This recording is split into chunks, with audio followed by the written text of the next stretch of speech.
जैन माता जी के बारे में आज की क्लास में बात करेंगे ना। तो जैन माता जी का जन्म अपने भांगू गांव चूरू में हुआ। जैन माता जी का जन्म परी की कोख से भांगू गांव चूरू में हुआ। जैन माता जी के पिताजी का नाम गंगो सिंह था। भांगू गांव चूरू अपने आसलू के पास या यूं के चूरू से 18 किलोमीटर दूर है। भांगू गांव में ऐसा माना जाता है एक कुंड था, वहां पे परियां थी, वो नहाने के लिए आया करती थी। एक दिन राजा गंगो सिंह जी शिकार खेलने के लिए गए हुए थे और परी से उनकी मुलाकात हो गई और परी को उन्होंने विवाह का प्रस्ताव रखा और दोनों का आपस में विवाह हो गया। लेकिन परी ने उसी दिन कहा था कि आप मेरे से मेरा भेद मत जानना और मेरे को पूछे बिना आप कमरे के अंदर मत आना, ठीक है।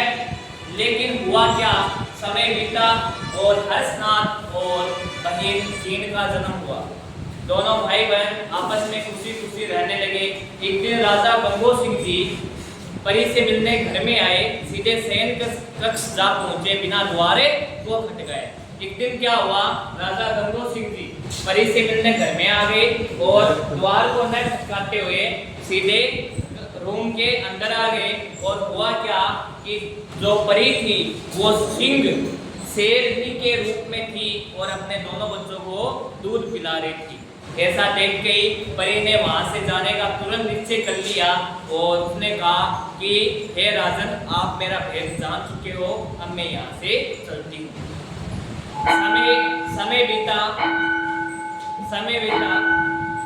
समय बीता।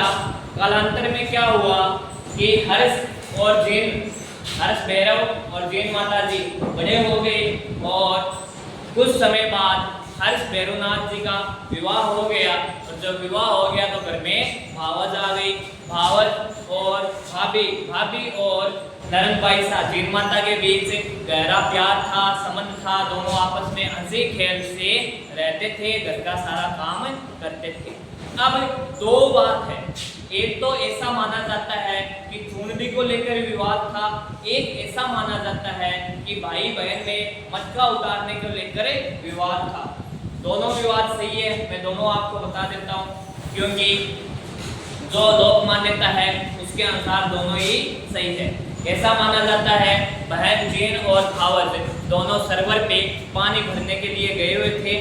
जब वो पानी भरकर वापस लौट रहे थे तो दोनों में होड़ लगी कि तेरा भाई तेरे से ज़्यादा प्रेम मेरे से करता है। भाभी के ये बोल सुनकर बहन जैन ने कहा कि आप तो भाभी जी कल आए हो, आपसे ज़्यादा प्रेम भैया मेरे से करता है। तो लगी होड़, दोनों में होड़ लग गई और बात ये हुई कि अगर किसी से भी अगर ज़्यादा प्रेम करता है तो आज साफ साफ बात पता चल जाएगी। जिसका मतलब हर्ष भैरव पहले उठाएगा, प्रेम उसी के साथ ज़्यादा करता है। तो हुआ ये, सरोवर से जैसे ही पानी भरकर आए तो दुर्भाग्यपूर्ण हर्ष भैरव को ये बात पता नहीं थी और उसने अपनी पत्नी का मटका था वो पहले उतार दिया। वहीं पे जैन माता मटका पटक के हर्ष पर्वत की ओर जाने लगती है और तपस्या, महामायु की तपस्या करती है। अब हर्षनाथ पीछे पीछे जाता है और बहिना को मनाने की कोशिश करता है। ये गाना भी आपने सुना होगा, लाडली लाडे सर मारी जीवन बाई सा ओ थारे बिन आंगनी हो, सुनो सुनो लागे हो बाई सा। तो हर्ष भैरव कहता है कि बहिना, मुझे तो नहीं पता था कि आपके मध्य क्या विवाद है, आप ऐसे रूठ कर क्यों जा रहे हो, आप घर वापस चलो। तो लास्ट में जैन माता जी कहती है, नहीं मारा वीरा पाछी नहीं जाऊंगी, ठीक है। तो लास्ट में जैन माता जी काजल शिखर पर्वत पे जाकर बैठ जाते हैं और महामायु की तपस्या करते हैं। जब वो महामायु की तपस्या करते हैं तो जैन माता कहलाती है। हाँ, तो जैन माता जी कहलाती है और हर्षनाथ थे वो हर्ष भैरव की तपस्या करते हैं और वो हर्षनाथ भैरव कहलाए। और जैन माता जी वहाँ पे बैठकर सैकड़ों वर्षों तक तपस्या की। जब वो तपस्या की तो आंखों से जो नीर बहा वही काजल शिखर कहलाया। आज भी काजल शिखरे पर निरंतर दीपक अखंड ज्योत जलती है। और इसमें एक रोचक कहानी ये भी है कि हर्षनाथ के मंदिर के पास ही एक शिव जी का विशाल मंदिर है। आप जब कभी भी जाओगे तो उस मंदिर को टूटा हुआ पाओगे, लेकिन उसकी भी एक कहानी है। वो मंदिर कैसे टूटा उसके बारे में मैं आपको बताऊंगा। हुआ ये, अकबर था, वो दिल्ली में बैठा था। मुगल सत्ताओं को वो काजल शिखरे पे जो दीपक जल रहा था वो परेशान कर रहा था। तो मुगल सरकार ने कहा कि जाओ सैनिकों, देखो ये दीपक कहाँ जल रहा है। अब उस समय इतना प्रदूषण नहीं था, तो उस समय इतना प्रदूषण नहीं होने के कारण उनको वो दीपक की लो थी वो एकदम साफ दिखाई दे रही थी और उनको परेशान भी कर रही थी।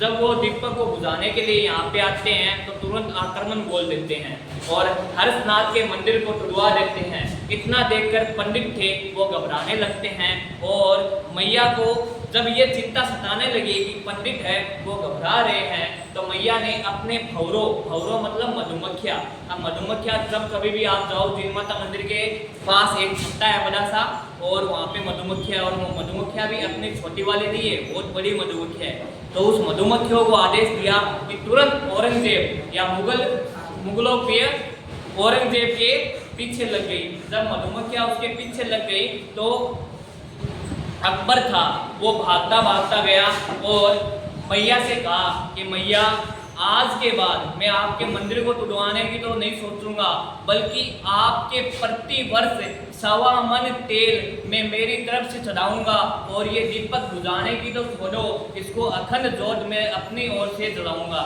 और ऐसा माना जाता है कि मुगल सत्ता 1.25 मन तेल उस मंदिर के दीपक के लिए निरंतर भिजवाया करती थी। समय परिवर्तनशील है, सरकारें आती है, चुनावी प्रक्रिया हो गई। उसके बाद क्या हुआ कि दिल्ली से मुगलों की जो परंपरा थी उसी परंपरा का निर्वहन करते हुए दिल्ली के द्वारा 1.25 मन तेल के पैसे जैन माता मंदिर के फंड में भेजे जाने लगे। उसके बाद कालांतर और चला, दिल्ली सरकार के द्वारा जयपुर सरकार को 1.25 मन तेल के लिए पैसे भेजे जाने लगे और जयपुर सरकार मंदिर के लिए तेल की व्यवस्था करने लगी। वर्तमान में जयपुर सरकार उस 1.25 मन तेल की व्यवस्था कर रही है। ये परंपरा मुगल काल से चली आ रही है। आप हर्षनाथ पर्वत पे जाओगे तो मंदिर को खंडर पाओगे। अभी जैन माता मंदिर में एक अन्य रोपवे भी स्थापित हुआ है जो जैन माता मंदिर से लेकर काजल शिखरे तक आपको पहुंचाएगा। ये था जैन माता का छोटा सा इतिहास।